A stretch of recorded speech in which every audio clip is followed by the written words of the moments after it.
አስተርእዮ ማርያም እያልን ጥር 21 ቀን የእመቤታችን የቅድስት ድንግል ማርያምን በዓለ ዕረፍቷን እናከብራለን። ይህንን ክብረ በዓል ስናከብር ስለምንድነው አስተርእዮ የምንለው ካልን ደግሞ አስተርእዮ ማለት ምን ማለት ነው የሚለውን ማወቅ ያስፈልጋል። አስተርእዮ ማለት መታየት መገለጥ ማለት ነው። ቃሉ አስተራየ ታየ ተገለጠ ከሚለው የግዕዝ ቃል የተገኘ ነው።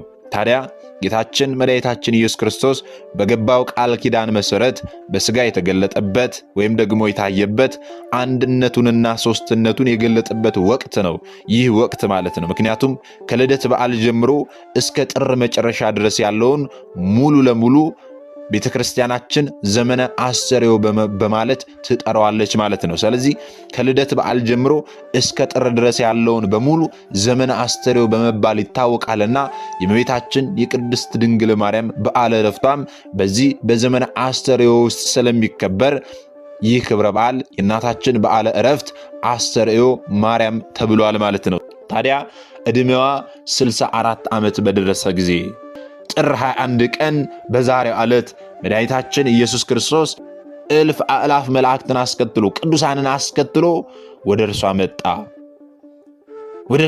አስተውሉ እግዚአብሔር ቤተሰቦች። እናቴ ሆይ አላት፣ ከዚህ ዓለም ድካም ላሳርፍሽ መጣሁ አላት። በዚህ ጊዜ እመቤታችን ቅድስት ድንግል ማርያም ልጄ ሰማይና ምድር የማይወስኑ 9 ወር ከ5 ቀን በማኅፀን ተሸክሜ በድንግልና ወልጄ እሞታለሁን ስትል ጠየቀችው። በዚህ ጊዜ ጌታችን መድኃኒታችን ኢየሱስ ክርስቶስ በሲኦል የሚሰቃዩ ነፍሳትን አሳይቶ እናቴ ሆይ ሞትሽ ለነዚህ ቤዛ ይሆንላቸዋል አላት። በዚህ ጊዜ እነዚህን ነፍሳት እነዚህ በሲኦል የሚሰቃዩት ነፍሳትን ከማርክልኝማ ይሁንልኝ ብላ ደስ ብሏት በሐሴት ሞታን ተቀበለችው። ስለ ሰው ልጆች መዳን በሲኦል ለሚሰቃዩት ነፍሳት ቤዛ እንደምትሆን ስታውቅ እናታችን ቅድስት ድንግል ማርያም ሞቷን ስለ ሰው ልጆች ስትል በደስታ ተቀበለችው። መብርሃን ለፍጡር ከዚያ በፊት ባልተደረገ ለዘላለም ለማንም በማይደረግ ሞገስ ክብርና ተአምራት በዛሬው ዕለት አርፋለች። ሞቷ ለብዙዎች አስደንቋል። አስተውሉ፣ ለብዙዎች አስደንቋል።